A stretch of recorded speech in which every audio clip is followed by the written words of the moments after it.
Cristo, o Senhor. Senhor, nós queremos tomar esta palavra de anúncio do nascimento de Jesus, da esperança de salvação para todo Israel e para todo o povo aliado a Ele.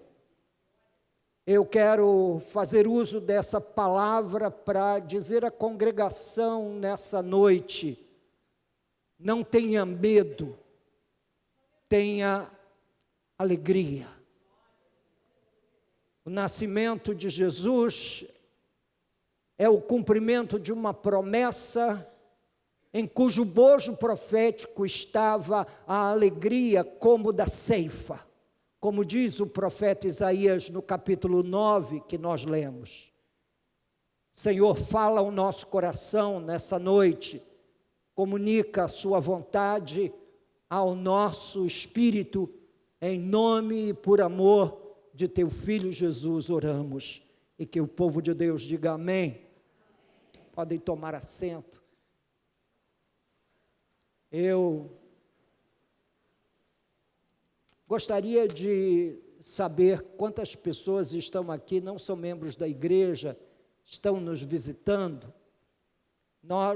Eu não sei se eu vou fazer uma oferta fora de lugar, porque já ninguém mais usa CD, né?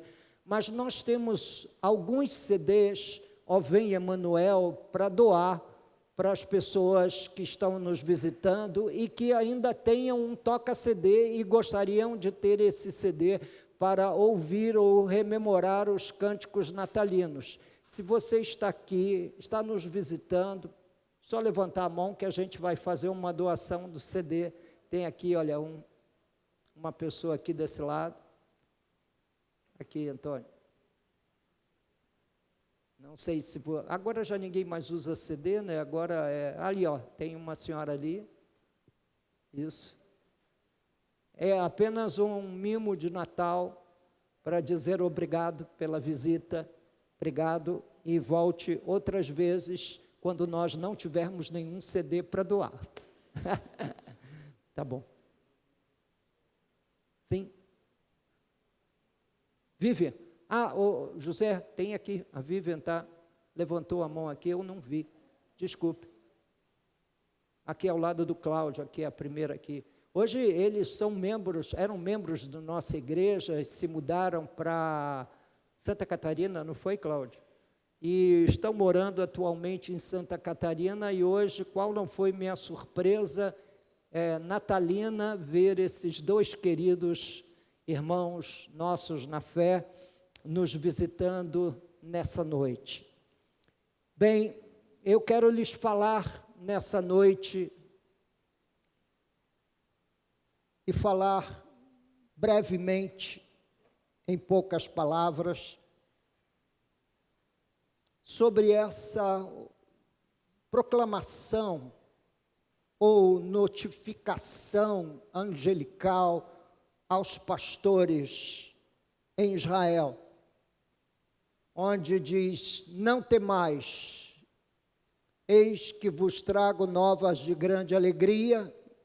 E nós queremos interpretar o não temais exatamente como, num português mais coloquial, seria interessante dizer e traduzir: não tenham medo, tenham alegria. Jesus, o nosso Salvador, nasceu, a esperança para todo pecador. E isso nos dá a livre ideia de entender que Natal é Deus, de alguma forma, dizendo à humanidade que ela não pode se salvar por si só. Você só encontra salvação em Jesus. Mas, no versículo 10 do texto lido, que eu ressalto aqui na tela, diz: o anjo, porém, lhes diz: não temais, Eis que vos trago boa nova de grande alegria, que o será para todo o povo. Depois de tantos entreveros na sociedade, depois de famílias divididas, de igrejas também divididas por conta do fervor político, nada melhor do que você lembrar que existe em Cristo Jesus um gozo a ser desfrutado por todas as pessoas. Numa época de tantas preocupações, num tempo de tantos temores, o Evangelho é a mais gloriosa notícia que um ser humano poderia ouvir, capaz de traduzir todos os temores do coração num sentimento de profunda alegria. E eu gostaria de pensar com vocês nessa noite um pouco sobre esses dois sentimentos, o medo e a alegria. A cada dia que passa, nós vamos sendo cercados de perigos ameaçadores, violência urbana, desemprego, falência econômica. Há 2 anos atrás, estivemos no meio de uma pandemia que tomou o mundo inteiro de assalto, e era raro você encontrar alguém que conseguisse viver de forma sadia, mentalmente falando, naquele período de tempo e depois, em que nós estamos ainda nos rescaldos da Covid-19. O fato é que nós estamos cercados de evidências que despertam o nosso temor, nosso medo.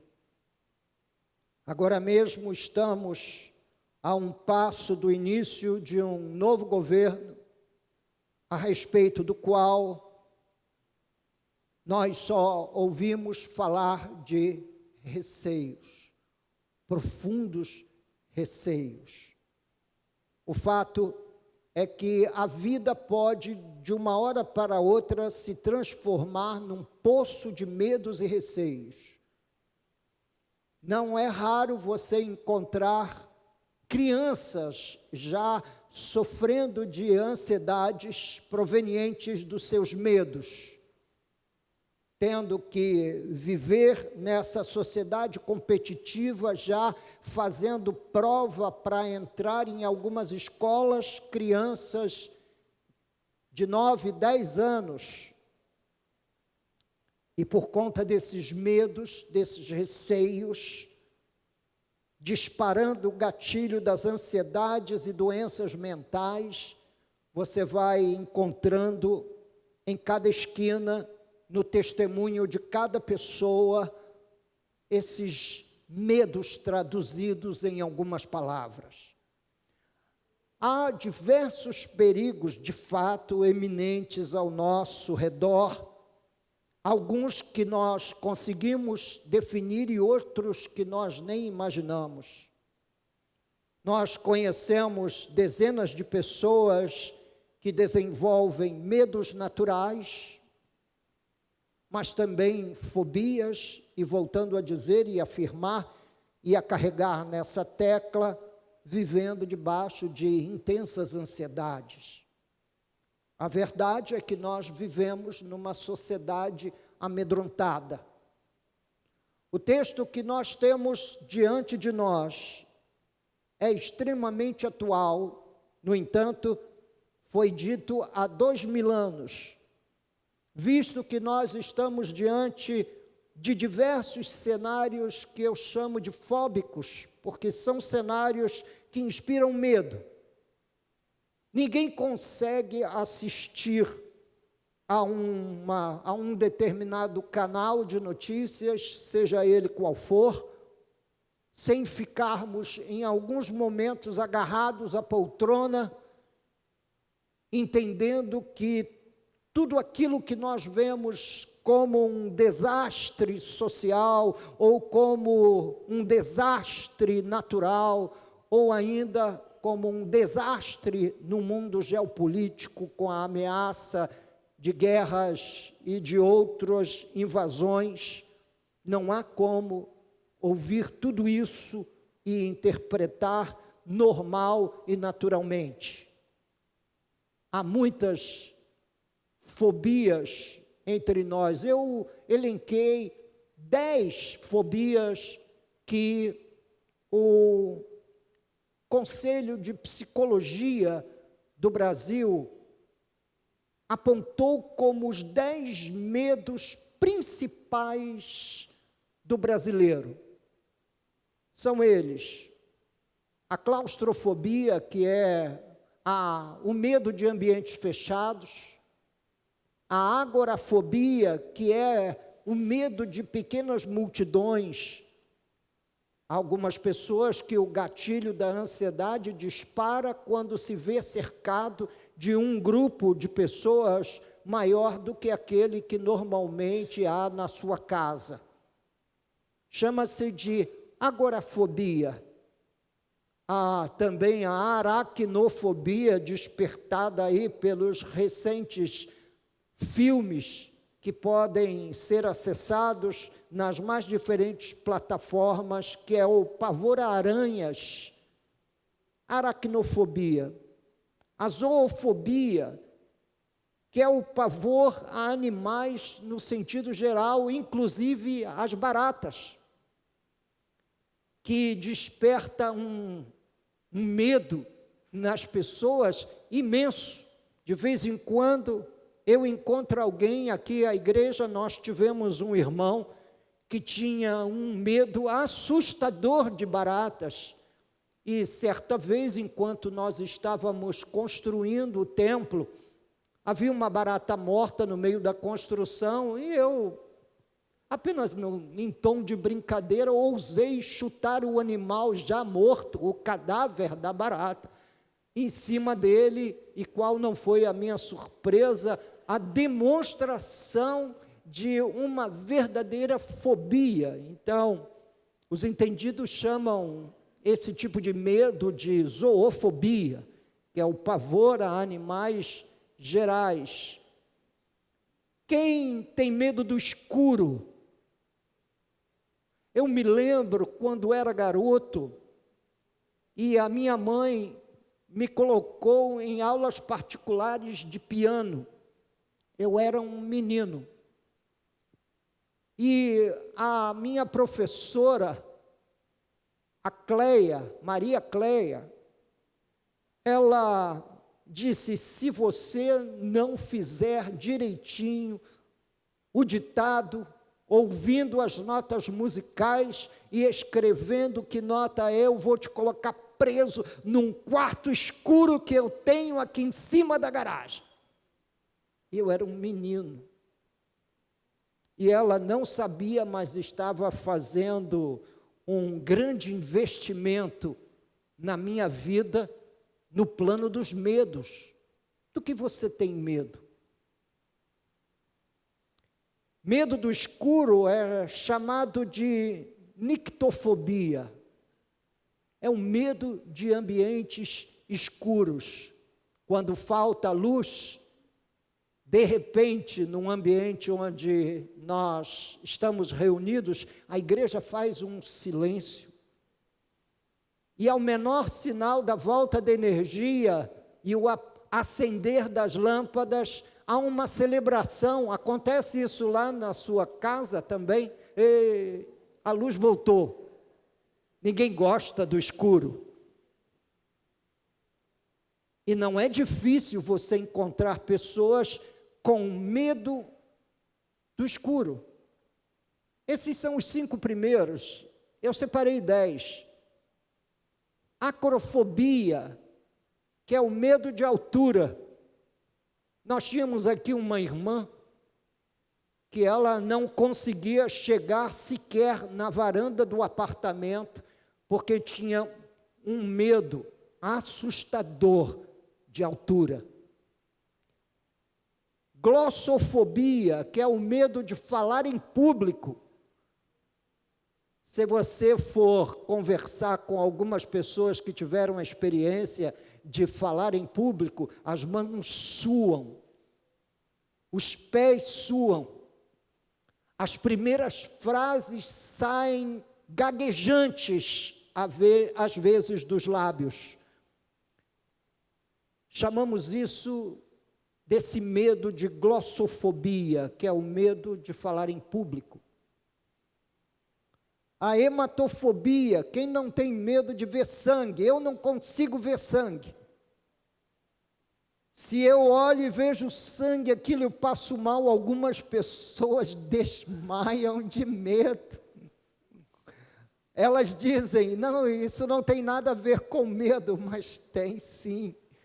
A pessoa hiperventila por causa da ansiedade, e por conta dessa ansiedade, desse medo do sangue, de ver sangue, imediatamente desmaia, desliga.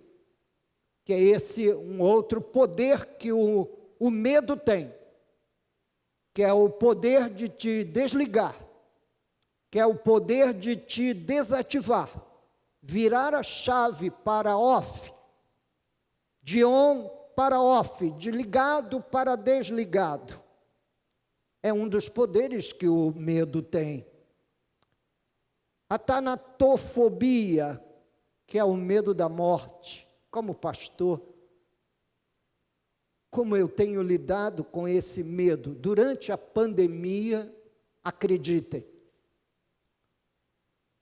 aquilo que eu mais ouvi de algumas pessoas a quem prestei auxílio pastoral no âmbito do aconselhamento pastoral, era pessoas tanatofóbicas, tinham medo da morte. Porque a morte para nós está sempre no futuro. A morte para nós está sempre numa data ainda por ser vivida. E o fato é que, por vezes, temos um medo assustador de morrer, por não termos a segurança da fé na vida eterna em Cristo Jesus. Então, não tenha medo, alegre-se em Jesus. A aerofobia, que é uma fobia muito comum com pessoas que têm medo de voar. Algumas pessoas chegam a apertar a mão do seu companheiro de assento lateral, ou ainda, às vezes, aperta a mão de desconhecidos por causa do medo, da necessidade de voar e da necessidade de vencer os seus medos. A Bíblia Sagrada nos informa, e essa informação eu gostaria que você anotasse na contracapa da sua Bíblia pessoal. O medo foi um sentimento que brotou na vida humana depois da queda. Deus não nos criou com medo. O medo é algo do qual nós precisamos nos desvencilhar. A Bíblia Sagrada chega a dizer que o perfeito amor lança fora o medo. Mas o medo fundamental, o medo de todos os medos, nasceu em Gênesis capítulo 3, versos 9 e 10, quando a Bíblia Sagrada diz: e chamou o Senhor Deus ao homem e lhe perguntou: onde estás? E ele respondeu: ouvi a tua voz no jardim, e porque estava nu, tive medo e me escondi. É a primeira vez que a palavra medo aparece nas Escrituras. É em Gênesis 3, versos 9 e 10, onde lá em Gênesis 3, vai nos dizer que a espinha dorsal de todos os medos é o medo de Deus, é a teofobia. É um sentimento que aparece na experiência humana depois da queda, quando o homem toma consciência da sua nudez. Medo de Deus e de tudo que se refere a Ele. Naquela noite lá em Belém, o Senhor manifestou a sua glória no meio dos pastores que estavam guardando o seu rebanho nas vigílias da noite, e o primeiro sentimento que brotou no coração deles foi medo. E esse medo porque estava nu, e o Senhor disse: quem foi que lhe mostrou? Quem foi que lhe convenceu da sua nudez? Realmente esse talvez seja o temor com maior fundamento na vida, que é o medo de um Deus que nos conhece perfeitamente. Não dá para encenar nenhum ato teatral diante do Senhor, não há como fazer de conta, não há como tentarmos ser quem não somos, não há como tentar esconder o indesejável, aquilo que nos causa um certo sentimento de incômodo. Realmente, temer a Deus, chega a dizer as Escrituras que é o princípio de toda sabedoria, temer a Deus. Mas eu gostaria de, com ousadia e fé, dizer para vocês nessa noite: não tenham medo, tenham a alegria de descobrir em Cristo Jesus o fim, ainda que seja desse medo fundamental da divindade, porque Ele veio para trazer-nos a mensagem salvífica, colocando-nos diante do Pai, ligando-nos ao Pai, abrindo de fato um quarto de intimidade entre criatura e Criador. Deus não quer a sua distância, Deus não quer que você se sinta mal, Deus não quer que você sinta medo dEle. Apenas aquele respeitoso temor, mas não mais medo. O povo de Israel, durante o momento em que o Senhor estava dando a Moisés os 10 mandamentos, diz que o monte tremia. No alto do monte, no topo da montanha, havia como um fumegar, como se fosse um vulcão em erupção. E o povo chegou a Moisés e disse: fale o Senhor com você, mas não fale o Senhor a nós. É preferível ouvirmos a voz de Deus através dos seus lábios, do que ouvir a voz de Deus naturalmente. O homem vem, ao longo da história bíblica, se revelando uma criatura amedrontada de Deus. Por isso, encontramos tantas dificuldades em servi-lo como o Deus de amor. Encontramos tanta dificuldade de nos aconchegarmos ao seu regaço nos momentos de intimidade e nos momentos de oração.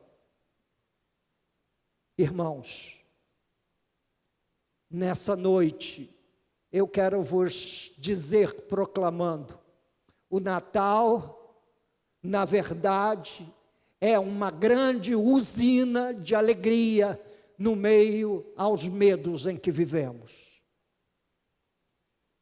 Isso para não entrar nos medos dos jovens hoje, o medo de estudar, gastar toda a sua vida numa universidade e depois não encontrar trabalho. O medo de ficar parado no tempo e no espaço. Imaginem, numa sociedade sem a devida produção de riqueza, o jovem ficar de braços cruzados a vida inteira. As moças têm medo de ficar sem casar. É um medo muito comum das moças. Às vezes, o medo é tanto que se casa com o primeiro que aparece pela frente e depois se arrepende pelo resto da vida. A verdade é que o medo dos medos, esse medo do Deus Todo-Poderoso, é um medo que é liquidado quando a pessoa recebe essa boa nova de grande alegria. E o coração não é mais dividido com as incertezas da vida, mas o coração é revisitado pela glória de Deus, a graça de Deus. À medida que vamos envelhecendo, há outros medos que aparecem. O medo de uma doença neurodegenerativa. O medo de uma doença incurável e não ter com que se manter na velhice. O medo de ser esquecido, deixado de lado pela família. O medo de não conseguir pagar as contas com o pequeno salário da aposentadoria. Quantos medos nos cercam, não é, irmãos? Quais desses medos são os seus? Quais desses medos apavoram você? Talvez, pastor, o senhor esteja sendo dramático demais. Eu não me sinto apavorado por absolutamente nada, apenas com os receios naturais de um ser humano no século 21. E há outros medos que batem à porta. O medo da inteligência artificial se materializar e, de repente, toda a sociedade ficar robotizada de uma forma que os nossos trabalhos se tornem desnecessários. É por isso que no anúncio do anjo aos pastores, quando a glória de Deus brilhou, o primeiro sentimento que brotou no coração deles não foi o de alegria. Os olhos dos irmãos talvez não consigam contemplar a glória que existe numa igreja reunida. No povo de Deus, reunido em solene assembleia, mas isso é um estado de solenidade e glória tão grande, que a Bíblia diz que Deus é entronizado no meio do louvor desse povo. Isso é tão glorioso que o Senhor Jesus diz que quando 2 ou 3 pessoas se reúnem intencionalmente no ato de adorá-lo, que Ele está no meio delas.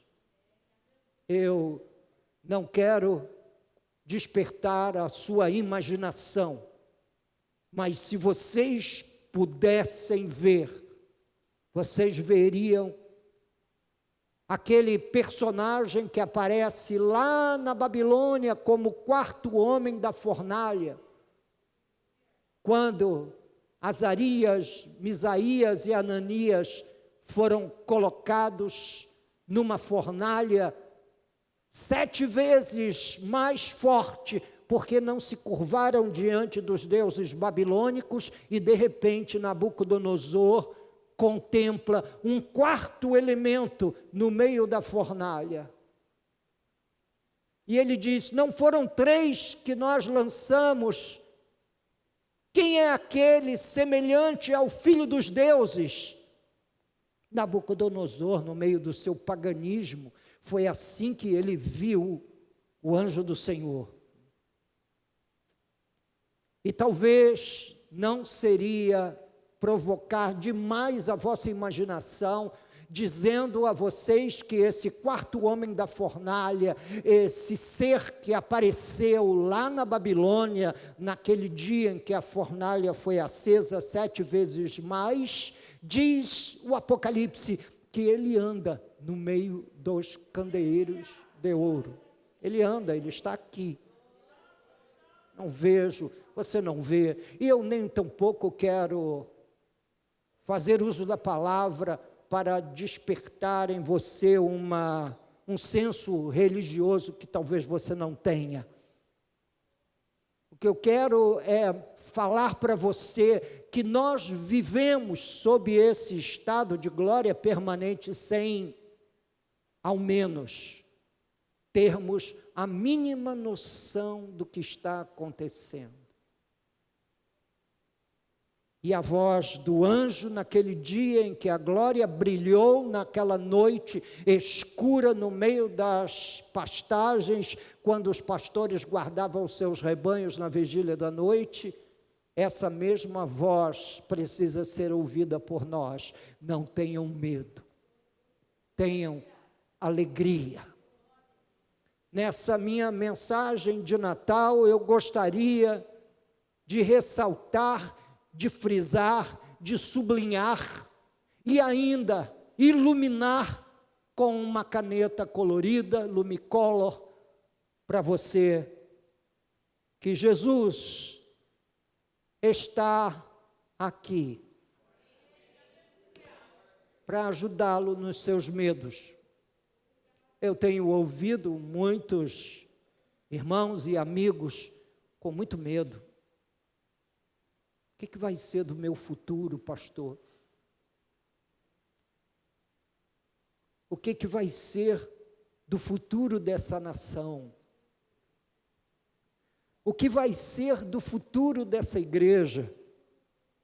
O que vai ser do futuro da minha vida? Irmãos, com todo respeito, mesmo respeitosamente, deixe-me lhe dizer que nada que aconteça nesse mundo pode abalar o trono de Deus. E que nós estamos debaixo desse governo soberano do Altíssimo. Por isso, não tenham medo, tenham alegria.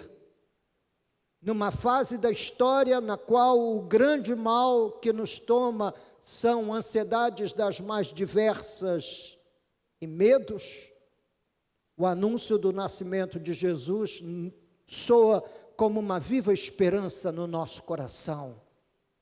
Jesus nasceu, e ele não nasceu só no sentido encarnacional, tomando forma humana, mas ele também nasceu em minha vida, no dia 2 de novembro de 1978, eu me lembro o dia, eu me lembro a hora, eu me lembro o instante em que ele nasceu em meu coração,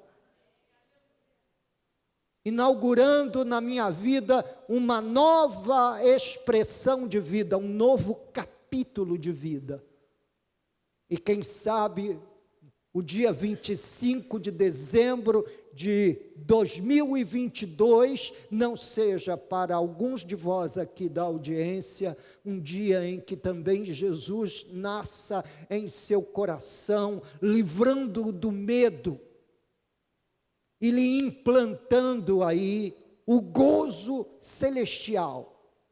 Não é o gozo terrenal, não é o gozo por conta de coisas que você pode construir com as suas próprias mãos. Quem pode dizer que não há uma alegria num aumento de salário ao receber o contra-cheque, o olerite para a audiência paulista, que fica de ouvido nas mensagens aqui da igreja, e vê lá que você teve um aumento de 20%, 30%, mas não é dessa alegria que eu estou me referindo. Eu estou me referindo à alegria que só pode ser compreendida no campo da esperança, no campo de saber que você não está só e de que Jesus está ao seu derredor, conduzindo você ao longo dessa vida tão turbulenta, tão cheia de ansiedades. O apóstolo Paulo, escrevendo aos Filipenses, ele vai dizer: lancemos sobre Deus a nossa ansiedade, porque Ele tem cuidado de vós. Mas não basta apenas nos livrarmos do medo. É preciso descobrir, afinal, onde está a sua alegria. Você que está aqui nessa noite. A alegria de alguns jovens, queridos jovens, todos os jovens acabam de uma maneira ou de outra sendo filhos do pastor, porque ele quer o bem, ele ora, ele deseja, ele se preocupa com a vida desses rapazes e moças que outro dia ainda corriam aqui no meio das bancadas da igreja de calças curtas. Quem pode dizer que você não teria alegria em ver o seu número de inscrição entre os aprovados do concurso para a Academia Militar? Ou para o curso de sargento? Aliás, nós temos uma moça aqui na igreja que passou recentemente no curso de sargento. Que alegria! Mas que alegria pode ser comparada ao fato do seu nome estar escrito no livro da vida? Que alegria pode ser comparada a essa alegria despertada pela palavra do Evangelho? O anjo, porém, lhes disse: não temais, eis que vos trago boa nova de grande alegria, que o será para todo o povo. E aqui me parece que o enfrentamento do medo não é ao contrário do que muita gente pensa. Enfrentamos o medo com coragem. Segundo a palavra do anjo, a gente enfrenta o medo com alegria. O texto afirma que Jesus é a alegria de todos os povos, de todos os homens, de todas as mulheres, de todos os rapazes e moças, de todas as crianças. Alegria.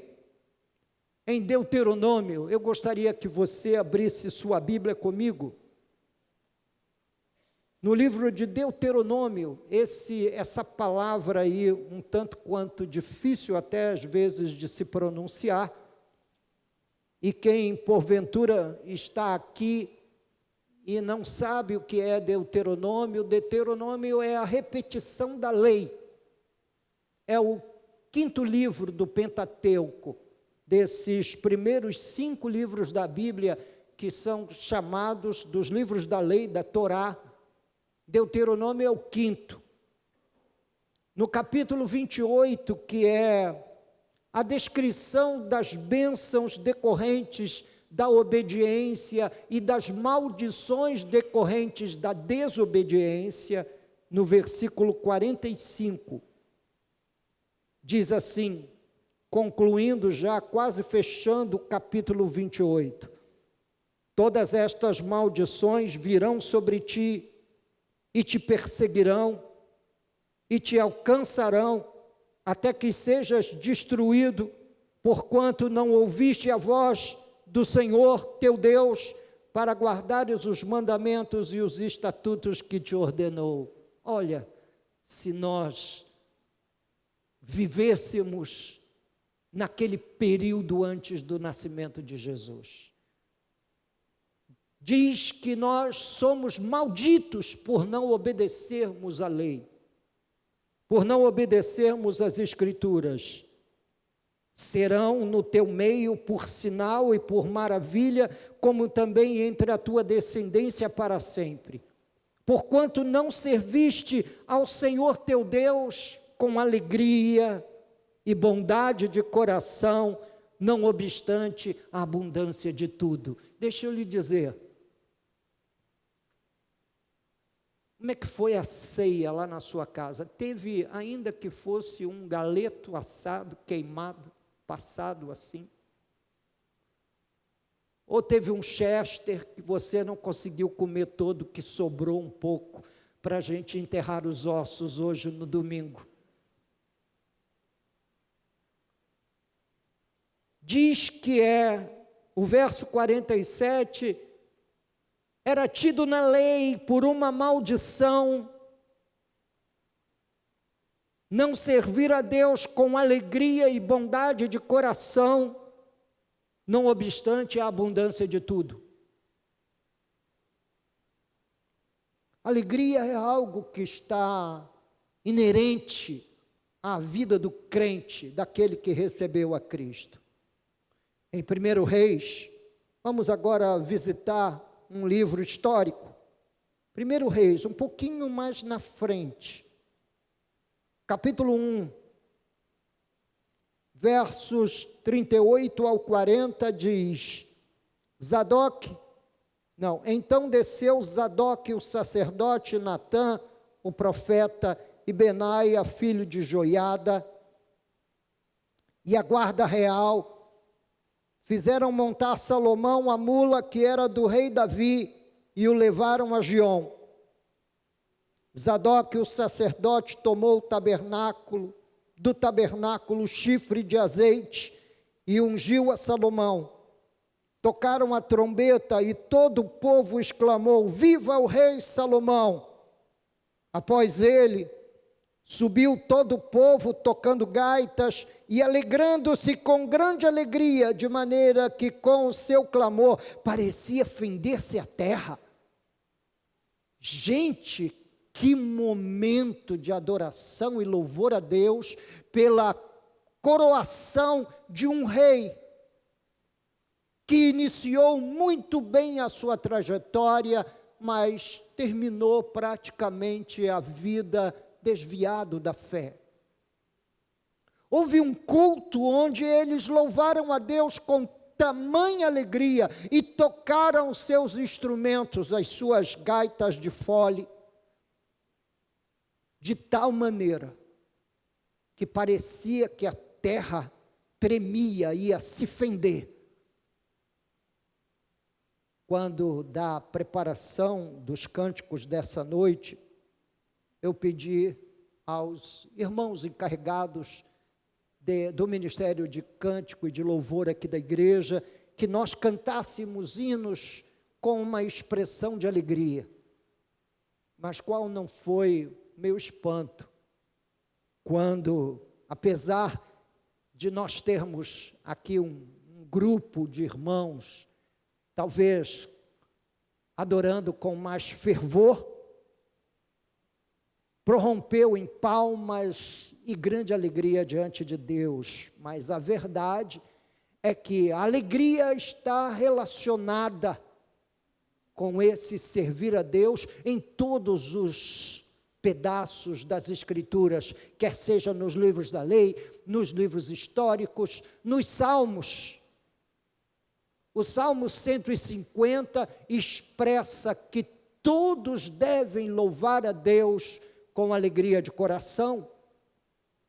Em 1 Crônicas, capítulo 15, versículo 16, diz assim as Escrituras, disse Davi aos chefes dos levitas que constituíssem a seus irmãos, os cantores, para que com instrumentos, músicos, com alaúdes, harpas e símbolos, se fizessem ouvir e levantassem a voz com alegria. Alegria. Parece-me que a alegria é expressa nas páginas das Escrituras pela intensidade do nosso cântico. Hoje, chegando aqui um pouco mais cedo e ouvindo o último hino ensaiado pelo coral, eu já desafiei todo o grupo a começar a ensaiar a cantata de Páscoa. A cantata da Páscoa. Eu disse, olha, vocês ensaiem a cantata da Páscoa. E provoco toda a igreja a servir a Deus com tamanha alegria, de maneira que o prédio possa tremer com a expressão dos nossos cânticos e a expressão da nossa alegria. Nós expressamos alegria no cântico. A grande razão da alegria é Jesus e sua obra redentora. E quando nós cantamos a pessoa de Jesus e sua obra na cruz, meus irmãos, então, a alegria toma conta do coração. Jesus veio para resolver o drama do pecado, a causa de todo o medo. Jesus veio para penetrar o nosso coração com esse imenso sentimento de alegria. Natal é ter a alegria, o prazer da vida com Deus. Por isso, não tenham medo, tenham alegria. Vamos ficar de pé.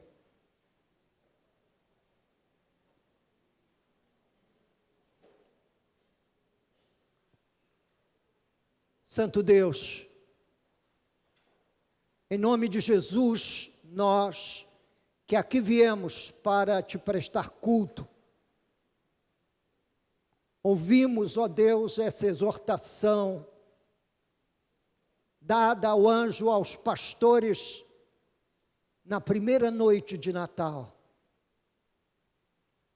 Não tenham medo, tenham alegria. Ó Deus, que os nossos corações sejam visitados pelo Senhor nessa noite. Que todos aqueles que andam distantes, esquecidos do quarto secreto, do lugar da intimidade, do espaço, Senhor meu Deus, onde nossas alegrias são cultivadas. Que haja, ó Deus, da tua parte, um ato de misericórdia tocando nessas vidas e corações.